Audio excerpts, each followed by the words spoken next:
Enquanto você abre a sua Bíblia em Atos 16, eu quero ir aqui contextualizando, falando algumas coisas.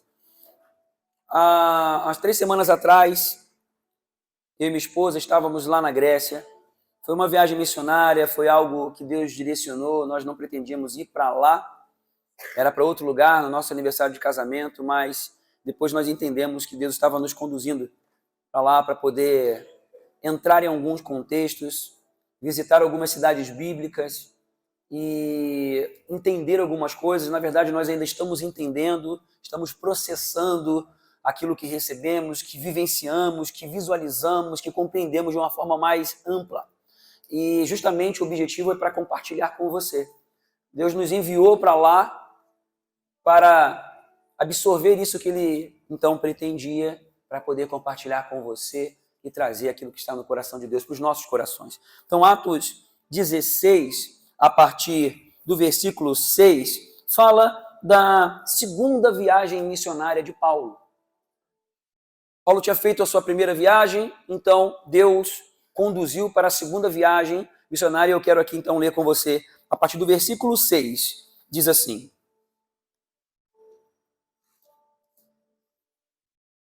Atos 16, versículo 6. Eu estava errado aqui. Vamos lá.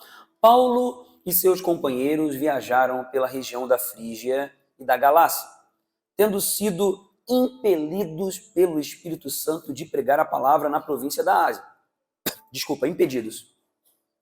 Quando chegaram à fronteira da Mísia, tentaram entrar na Bitínia, mas o Espírito de Jesus os impediu. Então, contornaram a Mísia e desceram a Troade. Durante a noite, Paulo teve uma visão, na qual um homem da Macedônia estava em pé e lhe suplicava: passe a Macedônia e ajude-nos. Depois que Paulo teve essa visão, preparamo-nos imediatamente para partir para a Macedônia, concluindo que Deus nos tinha chamado para lhes pregar o Evangelho. Partindo de Troade, navegamos diretamente para Samotrácia e no dia seguinte para Filipos. Diga, Filipos. Filipos, na Macedônia, que é colônia romana e a principal cidade daquele distrito. Ali ficamos vários dias. Então perceba alguns detalhes, eu já vou falando aqui. Filipos, na região da Macedônia, hoje norte da Grécia. Paulo, então, ele é direcionado pelo Espírito Santo, ele e os discípulos pretendiam continuar viajando pela Ásia pregando o Evangelho, mas o Espírito Santo impediu que eles continuassem na Ásia e levou-os para Filipos, e lá onde eles ficaram vários dias, ali foi a primeira cidade da região da Europa que Paulo então começa a pregar o Evangelho. Então ficaram ali vários dias. Versículo 13.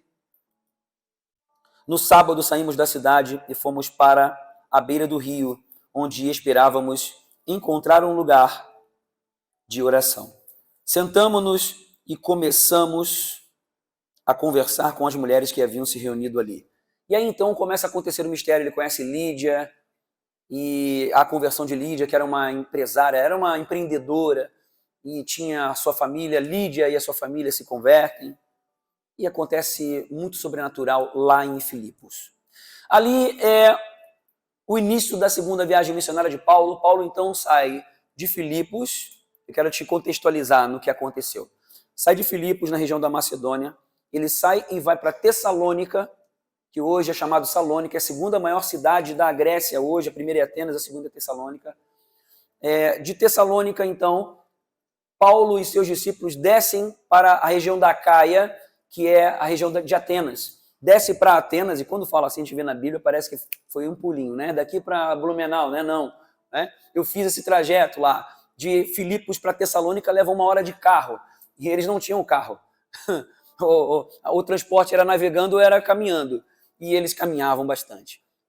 1 hora de carro de Filipos para Tessalônica, você imagina, 2, 3 dias, no mínimo, caminhando. E de Tessalônica para Atenas, nós levamos 1 hora e 10 de avião. E não tinha avião naquela época. Então eles foram para Atenas, de Atenas depois foram para Corinto. E aí então Paulo começa essa segunda viagem missionária. Essas cidades tinham diversidades, tinham diferenças. Eu quero trazer isso para você porque tem coisas semelhantes acontecendo nos dias de hoje, acontecendo na sua vida. Tem a ver com você isso. Lá em Filipos, era uma colônia romana. Era uma cidade diferenciada, onde Roma dominava aquela cidade, inclusive muitas pessoas se vestiam como romanos, só que lá é a Grécia. E havia uma questão de cidadania diferenciada, porque apesar deles estarem numa cidade da região da Macedônia, a maioria era romana. Inclusive, quase não tinha judeus naquela cidade. Nem sinagoga tinha, para você ter uma ideia, em Filipos. Mas era uma região com muito status. Era uma região com um padrão de vida altíssimo. Filipos era uma cidade que tinha a ver com medicina. Então era um status bem alto aquela cidade, porque tinha ligação direta com Roma, que dominava então o mundo naquela época.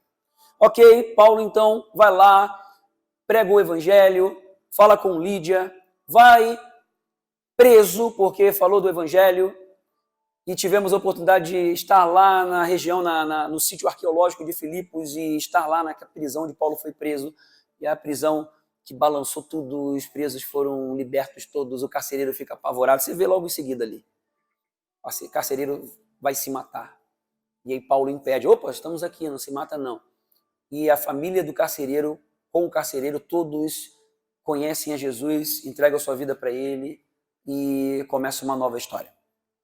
A perseguição continua em cima de Paulo. Paulo então vai para Tessalônica.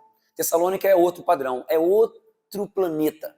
Lá em Tessalônica, então, uma cidade portuária, uma cidade muito importante.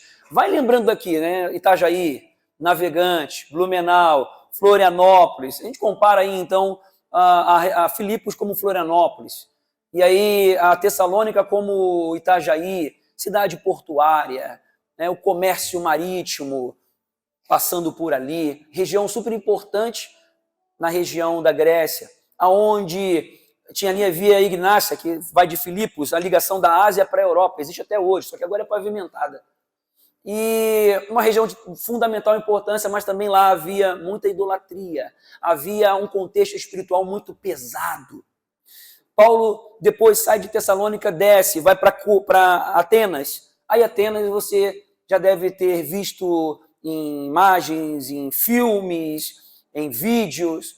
Atenas é aquilo lá, estivemos lá. Gente, templo para tudo quanto é Deus. Apolo, Poseidon, Artemis. Tem um monte de Deus lá. E aquilo era o contexto, aquilo dominava a mentalidade do povo, dominava o mundo. Vários deuses, vários templos, coisas gigantescas, colossais, lindo, tudo bonito. Mas eu vou falar uma coisa para vocês. Eu senti um vazio. Tá lá, as ruínas estão lá. Quando fala de Atenas, você vê. Talvez você se lembre de alguma coisa que você já viu num filme, quem sabe até já pesquisou sobre a Grécia. E socioculturalmente falando, muito legal. Conhecimento cultural, e é óbvio, ali era o centro do mundo ocidental. Você hoje estuda, você hoje aprende, e sem saber, você tem uma mentalidade sobre algumas questões, os advogados, os arquitetos, os professores de história, os artesãos. Vocês nem sabem, mas vocês têm influências lá da época da Grécia Antiga, até hoje. Nós temos, porque a nossa língua tem a ver com o grego, tem muita ligação. Então, muitas influências. Agora, você imagina, se hoje já tem uma influência, imagina naquela época. E aquilo dominava a mentalidade das pessoas. Aí, saindo de Atenas, Paulo vai para Corinto. Corinto, um peso espiritual tremendo. Estivemos lá e aconteceu uma coisa interessante. Estávamos no Museu de Corinto e tinha lá as estátuas, que se valorizava muito a questão das estátuas. E a minha esposa sentiu um peso espiritual muito forte. Ela falou, Sérgio, não estou me sentindo bem aqui. Tem coisa estranha aqui. Aí ela tinha acabado de olhar para umas esculturas que tinham lá, e eu olhei para a escultura que ela, por último, tinha visto, e eu falei, sabe o que está escrito ali? O mundo de morte, que era o Deus da morte, o que estava ali na escultura. E o peso espiritual realmente era muito forte. E ali se adorava Afrodite, o templo de Afrodite na Acrópole de Corinto, o morro lá em cima, existiam as prostitutas cultuais, então um peso espiritual muito forte, e moralidade sexual dominava Corinto. Então você vai vendo que Paulo foi levando o evangelho para várias cidades diferentes, existiam várias características que se assemelham aos dias de hoje. Sabe por quê? Eu estou aqui falando sobre 3 segredos da vida e, baseado nesse contexto, nós vamos pegar como base essa segunda viagem missionária de Paulo, vamos trazer para a nossa realidade aqui para a gente poder entender algumas coisas que eu quero compartilhar com você. 3 segredos sobre a vida. O primeiro segredo é que os padrões que regem o mundo são os mesmos. Antigamente tinha lá Afrodite, Artemis, Zeus, Apolo, tinham outros deuses, só muda de nome, o padrão é o mesmo. Existe, primeiro segredo da vida, independente da época, independente do lugar, independente do grupo de pessoas, eu quero dizer uma coisa para você, acredite nisso, sempre haverá regências espirituais e naturais. E essas regências naturais, elas têm ligação com a estrutura sociocultural, política e econômica. Independente das eras, existem regências espirituais que coordenam as eras, a área política, econômica, social e cultural. Isso é um padrão durante toda a humanidade, só vai mudando a forma como ela se constrói. Essas regências espirituais que coordenam o movimento natural vão conduzindo a mentalidade das pessoas. Qual é o resultado? Idolatria. O que é idolatria, gente? Idolatria é colocar algo na frente de Deus. As regências espirituais que se manifestam através das expressões socioculturais, políticas e econômicas, elas vão escravizando as mentes das pessoas para que elas sempre coloquem algumas coisas de acordo com a sua tendência, de acordo com o seu instinto, elas coloquem as coisas na frente de Deus. Ou é o trabalho, ou um projeto, até mesmo uma família. Os seus desejos pessoais, isso vai escravizando as pessoas e o objetivo final é o quê? É manter as pessoas afastadas de Deus. O padrão é o mesmo durante toda a humanidade. Nós acabamos de ler aqui sobre cerca do ano 50 depois de Cristo. 52, 49, essa faixa ali. Foi essa época que aconteceu essa questão de Paulo, só que hoje é igualzinho. Eu tive lá, gente. Eu quero aqui compartilhar com você porque está acontecendo a mesma coisa. O que acontece lá? Aquilo lá era uma verdade absoluta. Aquilo lá era o que comandava o mundo e influencia a gente até hoje. Na questão cultural, na questão social. Em várias formas de se pensar a vida. Existem iniciativas espirituais e sociais, maçonaria, constelação familiar, espiritismo, tudo tem essa influência, de formas diferentes, com máscaras diferentes para poder fazer a mesma coisa, para ir seduzindo e arrastando as pessoas conforme a sua mentalidade, conforme a sua inclinação e seu contexto sociocultural. Então, para algumas pessoas, esse enredamento é de uma forma, para outras é de outra forma, mas o padrão é o mesmo. Então, hoje, lá em Atenas, aquilo que era uma verdade absoluta que comandava o mundo, hoje são só ruínas. Tá lá, centenas de pessoas indo lá viajar para conhecer. E, primeira coisa que se vê é lá o templo de Atenas, chamado Parthenon. Aquela estrutura colossal que é só parte do que existia na época. Então, aquilo que era uma verdade na época passou. Aqueles deuses que eram uma realidade que conduziam as mentes dos políticos, conduziam as decisões naquela época, tudo acabou. mas o padrão é o mesmo hoje. Então, essa é a primeira coisa que eu preciso entender. A soma dessas duas regências vão resultando em idolatria, vão resultando em conceitos, em filosofias, em padrões de comportamento, em ideias que governam as mentes. Isso é uma verdade, gente. Vai conduzindo as pessoas num padrão de engano e de afastamento de Deus. Valorização das coisas terrenas que são passageiras. Passou. Gente, o que a gente está vivendo hoje aqui, se Jesus voltar daqui a pouco tempo, que eu creio que vai voltar daqui a muito pouco tempo, mas as pessoas que ficarem aqui, elas vão contar história sobre o que aconteceu agora, o que está acontecendo agora. Tem alguns lugares que vão ser só ruínas. Tem pessoas que já não existirão mais e algumas histórias serão contadas sobre você. Tudo vai passar, gente. Esse mundo aqui vai passar, você vai passar. Você vai para onde? A pergunta é, para onde vai você depois que você morrer? Você está vivendo uma vida focado nas coisas terrenas, passageiras? Isso aqui vai passar. Existe um propósito eterno de Deus na sua vida. Acontece que o sistema, a regência espiritual e natural nesse mundo conduz as pessoas a ficarem cegas e não compreenderem as profundas riquezas, o conhecer de Deus, como nós cantamos antes, que são insondáveis pela mente humana. Só é possível entender mediante revelação no Espírito, no seu Espírito. E aí, então, o que resulta essa regência? Vazio existencial. Vazio existencial que o ser humano procura buscar em alguma coisa. Preencher com algo ou com alguém, ou através do dinheiro, normalmente. 1 Timóteo 6, 9 e 10, eu quero compartilhar rapidamente para contextualizar. 1 Timóteo 6, 9 e 10 diz assim: os que querem ficar ricos caem em tentação, em armadilhas e em muitos desejos descontrolados e nocivos que levam os homens a mergulharem na ruína e na destruição, pois o amor ao dinheiro é a raiz de todos os males. Algumas pessoas, por cobiçarem o dinheiro, desviaram-se da fé e se atormentaram com muitos sofrimentos.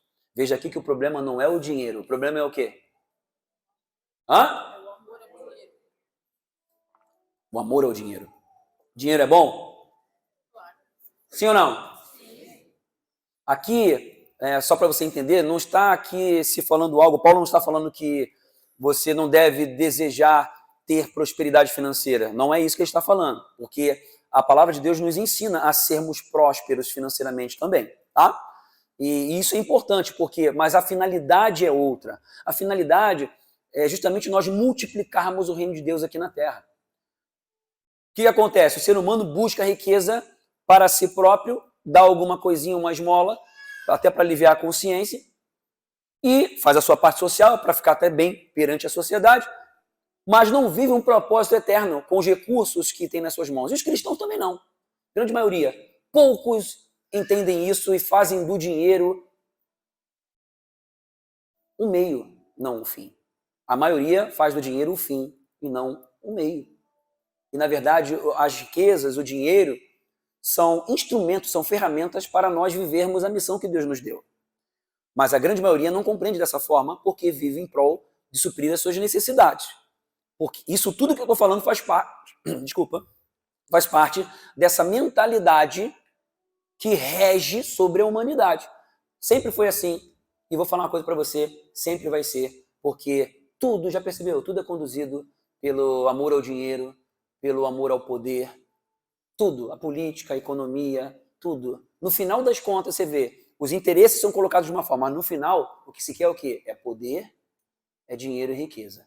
Por que a política acontece do jeito que está? Sempre vai acontecer assim. Porque no fundo, as pessoas querem ter o poder, o dinheiro, a influência. Por que acontece isso nas igrejas?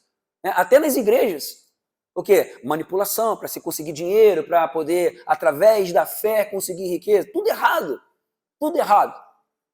Mas essa é a mentalidade.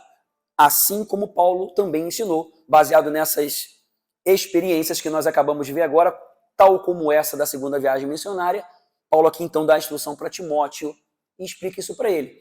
Quer ver outro resultado sobre esse vazio existencial? Tiago também fala algo ali no capítulo 4, nos versículos 1 a 3. Ele diz assim: de onde vêm as guerras e contendas que há entre vocês? Não vêm das paixões que guerreiam dentro de vocês? Vocês cobiçam coisas e não as têm, matam e invejam, mas não conseguem obter o que desejam. Vocês vivem a lutar e a fazer guerras. Não têm porque não pedem. Quando pedem, não recebem, pois pedem por motivos errados, para gastar em seus prazeres. A humanidade funciona assim. Sim ou não? Concorda? Você concorda com a palavra? Isso não é uma verdade, gente? As pessoas vão buscando viver pelos seus próprios prazeres. Não tem problema nenhum. Você precisa aproveitar a vida, sim, mas é da forma certa. E a Bíblia ensina. O Manual da Vida ensina. Bom, esse é o primeiro segredo da vida. O mundo funciona desse jeito. Você concorda, sim ou não? Concorda mesmo? Então levanta a mão para eu poder ver, para ver se você concorda. Beleza, obrigado. Então, beleza. Passamos do primeiro segredo e vamos para o segundo. O segundo segredo é que por meio da revelação das Escrituras, por meio do relacionamento com o Espírito Santo, o reino de Deus atravessa as eras.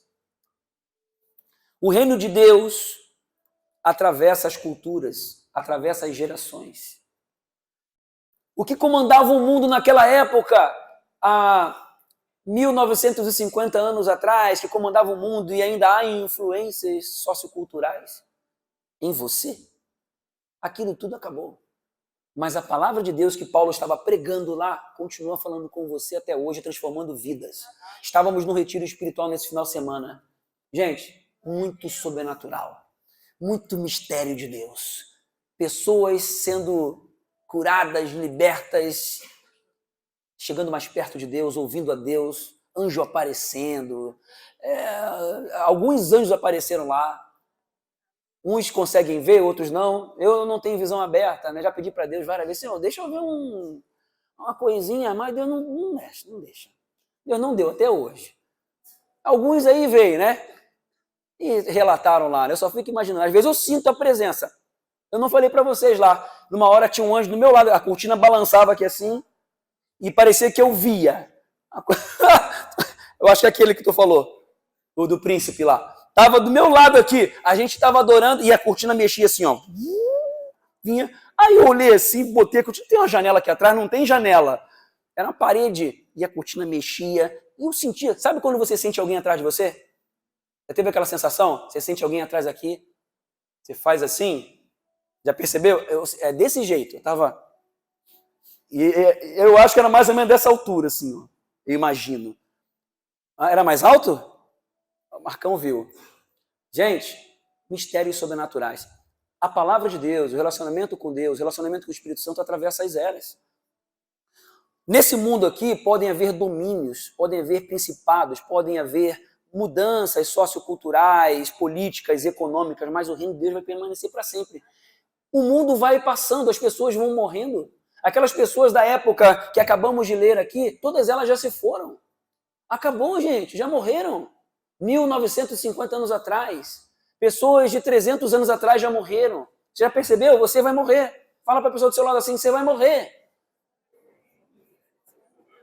Só não sei quando.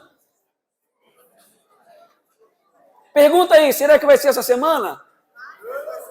Ué, eu devia escutar aleluia. Ué, eita, vamos lá, vou ter que fazer um parêntese aqui. Eu vou dar mais uma chance, hein? Vou dar mais uma chance. Será que você vai morrer essa semana?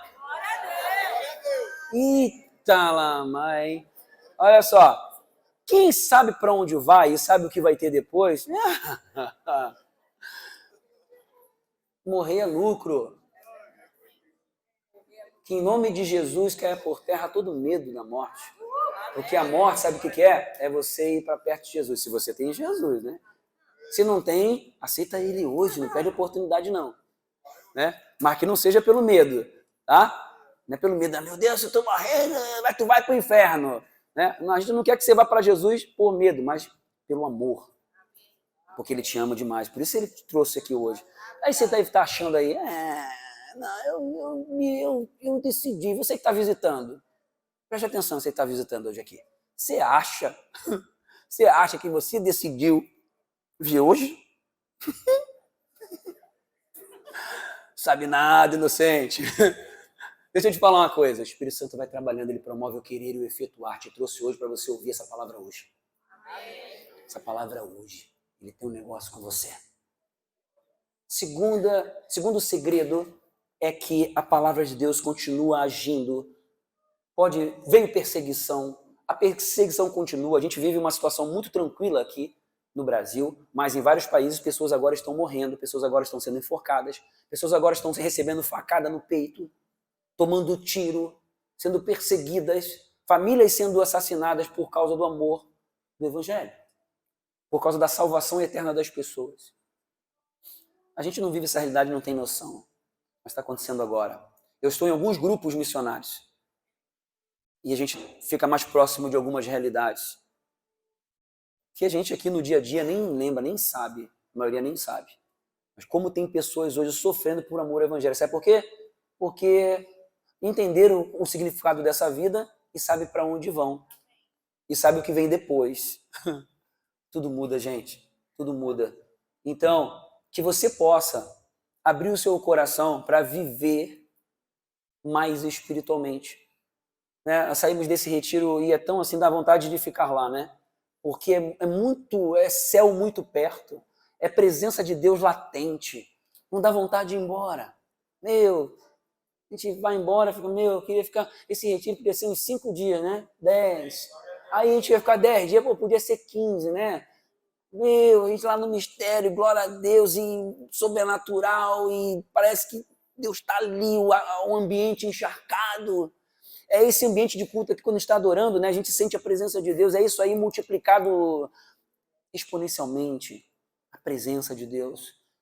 Somente se estivermos abertos, com os nossos sentidos espirituais abertos, é que nós vamos tendo essas experiências. Parte de uma escolha. Então você precisa entender. Primeiro segredo, você precisa entender para que você não viva escravizado pelas regências espirituais desse mundo. Para que você se abra a experimentar o que Deus tem para você. Porque você não nasceu à toa. Ou você acha que você foi fecundado lá por nada? Tem um negócio de Deus na sua vida. E se você não está hoje completamente afinado, alinhado com o propósito do Criador para você, eu quero te estimular a não perder mais tempo e buscar a Ele, desejá-lo cada vez mais, porque é a melhor coisa que se tem na face da terra. O reino de Deus, ele atravessa as gerações, atravessa as culturas, atravessa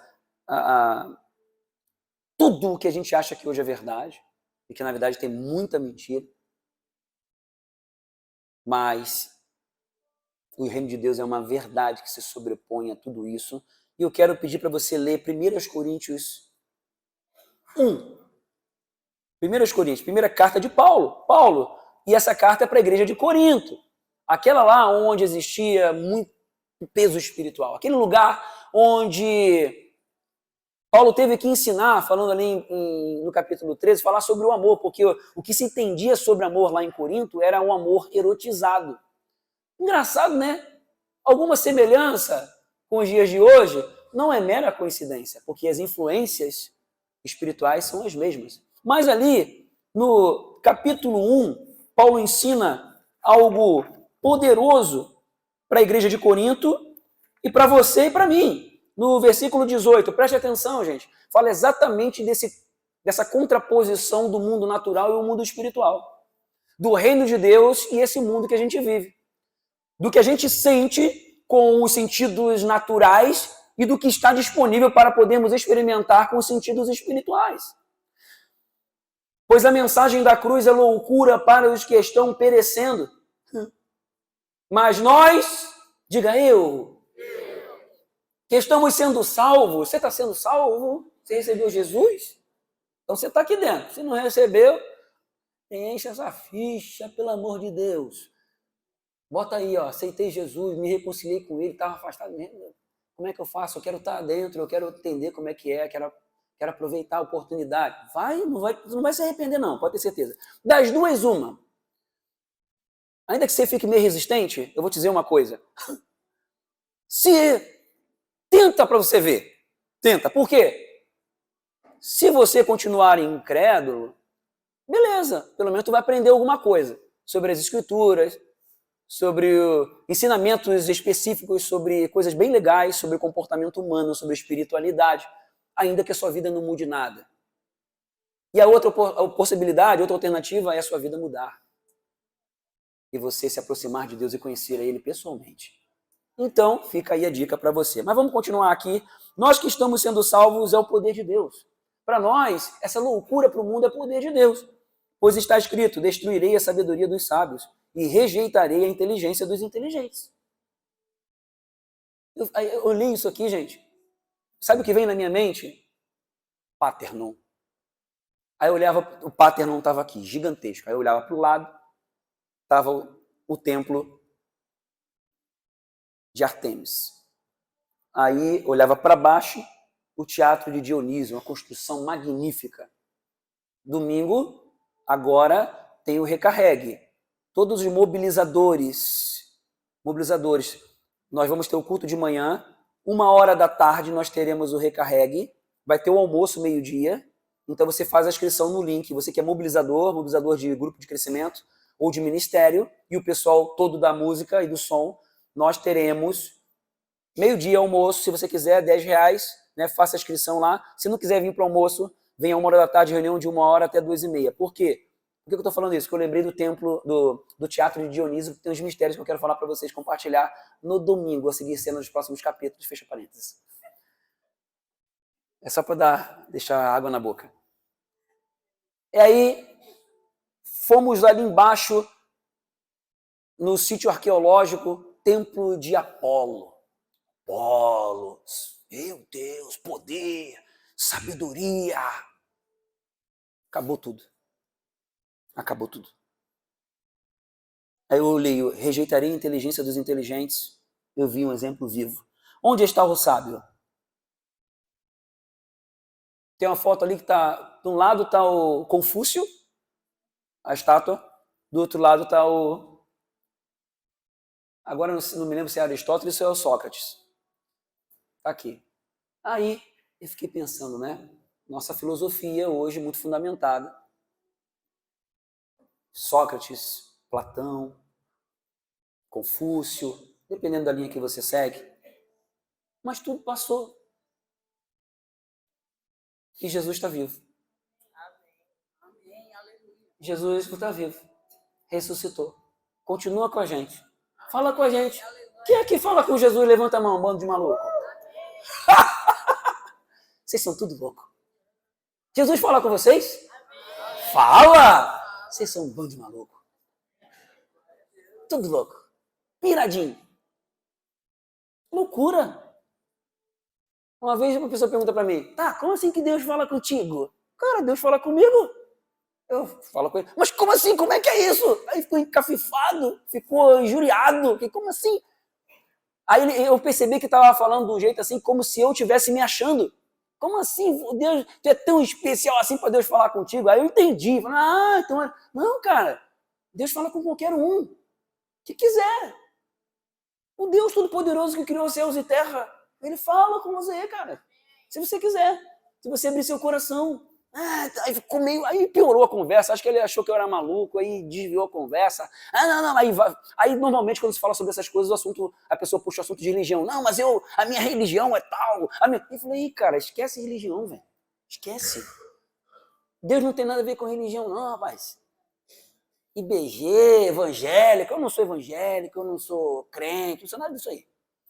Aí alguém deve estar pensando, bom, você que está visitando, eu não estou maluco. É isso mesmo.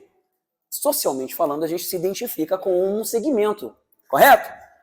Para poder as pessoas entenderem. Mas o que nós somos, o que eu sou, é filho de Deus. É isso que eu quero ser. Eu não quero ser evangélico, eu não quero ser crente. Antigamente eu respondia, a pessoa pergunta, que religião tu é? Eu não sou de nenhuma. Como assim? Eu sou de Jesus. Sou discípulo de Jesus. Aí para a pessoa entender melhor, eu falo, eu sou cristão. Aí a pessoa pergunta o quê? Qual igreja? Qual religião? Eu falei, aí eu tento não falar, mas às vezes não dá. Eu falei, da Batista. Mas aí a pessoa já encaixota o pensamento, os conceitos dentro do pensamento que ela tem, num quadrado. E é isso que eu não queria. Mas acontece, é normal. Então é para você entender, o objetivo de Deus não é que você faça parte de uma religião. É que você conheça Ele. Entregue sua vida para Jesus e conheça Ele de verdade e viva intensamente o que Ele tem para você aqui nessa terra. E essa é a verdade que atravessa as gerações. Atravessa as eras. Onde está o sábio, 20? Onde está o sábio? Onde está o erudito? Onde está o questionador desta era? Onde está? Acaso não tornou Deus louca a sabedoria deste mundo? Visto que na sabedoria de Deus o mundo não o conheceu por meio da sabedoria humana. Agradou a Deus salvar aqueles que creem por meio da loucura da pregação. E os loucos dizem... Amém. Salva de palmas para ele. Ei, loucura boa! E vamos então para o terceiro segredo da vida e último, para fechar com chave de ouro. Terceiro segredo da vida é mais simples do que parece. Qual é o segredo da vida? Fala aí para a pessoa do seu lado. Qual é o segredo da vida? Não é para você responder, não é para perguntar, não. Responde aí, qual é o segredo da vida? Você vive baseado em quê? Já parou para pensar? Para que você nasceu? Para onde que você vai? E se morrer essa semana? Meu Deus do céu. Para, pastor. Falar essas coisas. Só fala em morte. Meu Deus, não é para gerar vida em nome de Jesus. É para fazer você pensar. Eu vou em velório, gente. Ó, duas coisas são boas. Por isso que a palavra de Deus fala que é melhor ir no lugar onde há luto do que onde há festa. Porque no lugar onde há luto, o que a gente faz? A gente reflete, a gente pensa. A gente se depara com a morte, vê uma pessoa que está ali, que a gente conhecia, que via, meu Deus, aquela pessoa estava respirando e agora já não está mais ali. Engraçado, a coisa mais estranha é um corpo está ali, a alma e o espírito já foram embora. Já parou para pensar que isso é tão estranho?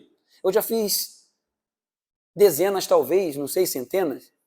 Centenas acho que não, mas já dezenas de velório. Como é que é velório em Libras? Dezenas de velórios. É sempre louco. A gente olha assim, é uma coisa muito estranha. A gente não foi feito para morrer. Sabia que você não foi feito para morrer? Eita, esse culto hoje tá uma doideira, né? A pessoa vai sair daqui com a cabeça um nó. E você foi feito para ter vida eterna. Aí o pecado entrou na humanidade, veio a morte junto, veio doença, veio tristeza, veio problema, veio enfermidade. Aí eu acho também que a mosca aconteceu no meio disso aí, porque eu não gosto de mosca, acho um bicho nojento. E eu acho que Deus não fez a mosca. Era algum outro bicho que era bonitinho e com pecado na humanidade virou aquela coisa horrível. E tem duas coisas que eu não gosto na vida, uma delas é mosca. Eu tenho aquela raquete, gosto. E eu tenho que cuidar para não pecar, porque às vezes eu quero fritar umas. Né? Já falei isso aqui uma vez, estou confessando meus pecados aqui também. Sou pecador.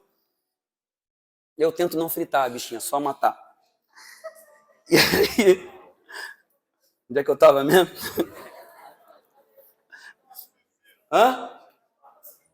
Meu Deus do céu.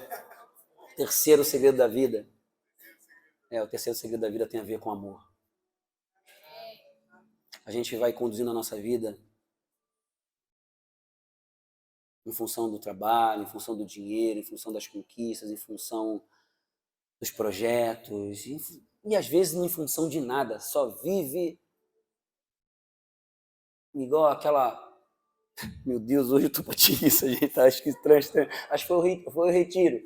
Eu ia falar que igual aquele hino daquele irmão Zeca Pagodinho, deixa a vida me levar, né? Tô profetizando, né? Tô profetizando em nome de Jesus. Pior que tá gravando, é isso que é pior. Alguns vivem, deixa a vida me levar. Vão vivendo um dia após o outro e não sabem nem para onde vai. O que Deus tem? Aí piorou. Talvez você esteja nessa situação. Está tão envolvido aí, está tão no olho do furacão, que nem está dando tempo para pensar. A alma está tão aflita, tantos problemas, tanta coisa ao redor, que a alma fica abafada. E o espírito não vive. Mas Deus quer mudar isso nessa noite. O reino de Deus tem a ver com comportamentos de amor. Aí a gente pega Paulo novamente. Carta que Paulo envia para a igreja da Galácia, carta aos Gálatas. A carta que Paulo envia para a igreja de Corinto, falando do amor, como eu citei antes. 1 Coríntios 13 fala sobre o amor. Você sabe o que é amor? O que é amor? Fala aí, arrisca falar para a pessoa do seu lado, o que é o amor? É o amor, misericórdia. Não é o amor que mexe com a minha cabeça e me deixa assim. Não é esse amor. O amor é o quê? O amor é comportamento. Diga, comportamento. Capítulo 4. Perdão, versículo 4 de 1 Coríntios 13. Você vê lá, versículo 4, 5, 6, comportamento. Coloca o 5. Meu Deus do céu. Não maltrata. Aí tem essa parte ali que é uma parte crucial. Não procura os seus interesses. Gente, se a gente fizesse só isso aí, só isso, 80%, não, 90% dos problemas da humanidade acabariam. O problema é que nós buscamos o nosso próprio interesse. Por que você briga no casamento? Por que, esposa? Lembra aí do problema que teve hoje. Os filhos aí. Por que você ficou zangado que a mãe e o pai deram aquela bronca? Por quê? Porque tu está buscando o teu interesse, não o interesse do outro. Por causa disso. O segredo da vida, o terceiro segredo que é o principal, é que tudo aquilo que você está buscando, tudo aquilo que você deseja na sua alma, preste atenção, que você canaliza para algumas coisas, canaliza para algumas realizações, canaliza para uma paixão, canaliza para um relacionamento, canaliza para uma condição que você quer ter. No final das contas, gente, preste atenção, preste atenção. Isso é um atalho para a vida. Segredo da vida. Tudo que você busca está no amor de Deus. Quando nós compreendemos e recebemos o amor de Deus, surge uma experiência de completude, você se sente resolvido. E você caminha nesse caminho de atrair a presença de Deus e as coisas começam a se resolver. Porque Deus começa a nos ajustar, nos lapidar, dar direção. Nós precisamos estar abertos para isso. Abertos à correção, abertos aos ajustes, aos processos de aperfeiçoamento, de lapidação de arestas na nossa alma, na nossa forma de pensar, nas nossas reações com as pessoas. Quanto mais vamos compreendendo o amor de Deus, nós vamos conhecendo realmente o segredo da vida. E aí vivemos a paz que excede todo entendimento. Vamos dando cada passo no rumo certo, dando o passo na intensidade correta, do jeito certo. Às vezes erramos, mas Deus é tão bom que Ele nos dá a oportunidade de recomeçar sempre. Uma coisa é preciso somente, nos arrepender dos nossos pecados. Falar para Deus assim, Senhor, o que é se arrepender do pecado? Palavra meio religiosa, eu gosto de transicionar ela para o contexto de hoje. É mudar de mentalidade. É falar para Deus assim, Senhor, Deus, eu falava assim, quando me converti eu falava assim, ô Deus, parada é a seguinte, minha oração era assim, às vezes ainda é. Eu quero entender aí o que tu tens. Eu abro meu coração. Eu quero mudar de mentalidade, porque a minha mentalidade está de acordo com essa era aqui. Com a regência desse mundo, eu estou entendendo que não é assim, não quero viver enganado, não. Aí Deus começa a mostrar os laços de alma. Lembra? Ei, pessoal do retiro! Deus começa a lembrar, Deus começa a trazer à tona alguns enganos que nós vivemos, nos dá a oportunidade de mudar, de transicionar a nossa mentalidade, as nossas ações e entrar no caminho da vida, sair do caminho da morte, da escravidão, sair do caminho do engano e entrar no caminho da certeza, entrar no caminho da alegria, entrar no caminho das conquistas que valem a pena. E aí nós trazemos isso para a nossa vida, para a nossa casa, para o nosso relacionamento conjugal, para a educação dos nossos filhos. O grande problema é que nós não vemos dessa forma. O grande problema é que as pessoas vivem do jeito que elas querem viver e não experimentam aquilo que o Criador delas projetou para elas viverem. É tão bom seguir o manual, só que a gente não tem muito costume de olhar o manual. Sim ou não? Comprou aquele aparelho, aquela máquina? Eu acho até hoje só conheci uma pessoa que leu o manual. Que leu o manual todo. Normalmente a pessoa vai lá, que nem eu, vou lá para a parte que me interessa do manual, a parte que liga. Como é que liga esse negócio? Depois esquece. Sim ou não? Quem é assim também, faz assim para me consolar. Obrigado, gente. Vocês são 10. O segredo da vida, o terceiro segredo, é que nós precisamos aprender o que é o amor, o que é o fruto do Espírito, como está lá em Gálatas 5, que não é o caso hoje, que é uma revelação de Paulo para mim e para você. E nós precisamos trazer isso para os nossos relacionamentos, porque a vida tem a ver com relacionamentos. Olha, gente, mais de 90% dos pedidos de oração, você sabe sobre o que são? Mais de 90% dos pedidos de oração em todo esse tempo que eu sou pastor. Sabe sobre o que as pessoas pedem? Você sabe. O que mais as pessoas pedem? Para que mais as pessoas pedem oração? Fala aí. Não é saúde. Hã? Família. Quais são os relacionamentos que mais mexem com a nossa estrutura? Família. Os pedidos, em grandíssima maioria, são sobre família. E ali está muito das nossas fontes de problemas, das nossas mazelas. Acontece lá no ambiente familiar. Por quê? Por quê? Deveria ser o lugar mais tranquilo da face da terra. Deveria ser o lugar onde Deus reina, porque Deus projetou a família. Mas é porque o ser humano anda afastado de Deus. E a forma de conduzir, tomar decisões e reagir lá na família não são de acordo com Gálatas 5 nem com 1 Coríntios 13. Nós estamos nos grupos de crescimento, nós estamos estudando, meditando e trazendo para a prática 10 princípios de maturidade espiritual que tem a ver diretamente com os relacionamentos. Sim ou não? Quem é que fez o desafio aí? Quem é que cumpriu o desafio? Levanta a mão. Ei, Jesus. Faça na próxima. Você tem até a quarta-feira para fazer. Tem um grupo que é terça, tem grupo que é sábado. Então faça. O desafio é você tratar a verdade em amor. E aí deixa para o grupo de crescimento, se você quiser, quarta-feira, 7h30, ali na reunião de crescimento no Espaço IBG. Porque isso muda a nossa vida, gente. Viver a palavra de Deus, as escrituras de uma forma prática, muda a gente de dentro para fora e muda a nossa realidade ao nosso redor. Eu vou falar uma coisa para vocês, o céu se abre sobre nós. Acontece uma coisa que é muito louca, que não dá para explicar. Deus começa a agir, há uma transformação que faz com que a gente seja diferente e vá ficando diferente para melhor cada vez mais. E isso vai abençoando todos os nossos ambientes e também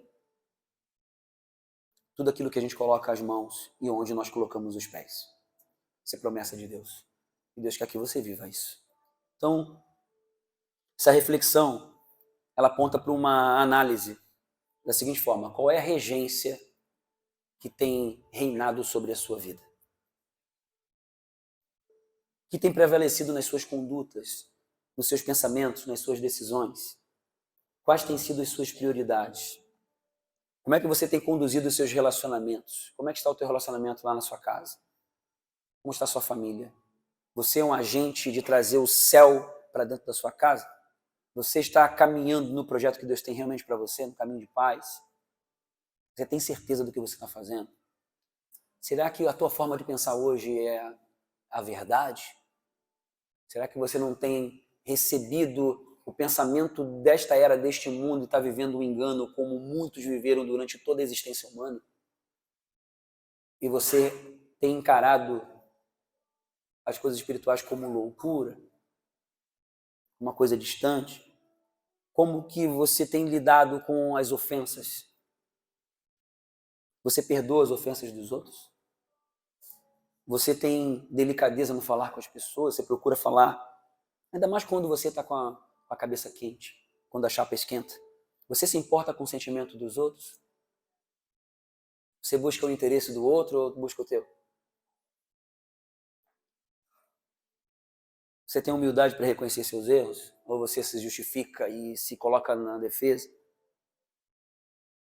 Você suporta a fraqueza dos fracos? Ou você se iguala a eles? Principalmente quando eles te ofendem ou te ferem. Você tem crescido em intolerância, impaciência para esperar, ou a ansiedade tem ainda dominado o teu coração? Afinal de contas, é melhor ter paz do que ter razão. Muitas vezes as pessoas, por querer terem razão, acabam chutando a paz para longe. São essas coisas que vão contar no final, gente. São essas coisas que contam no dia a dia. Olhar para as pessoas com outro olhar. E eu vou falar uma coisa para você. Isso só é possível através de Jesus. De outro jeito não dá. Só é possível recebendo o amor de Deus.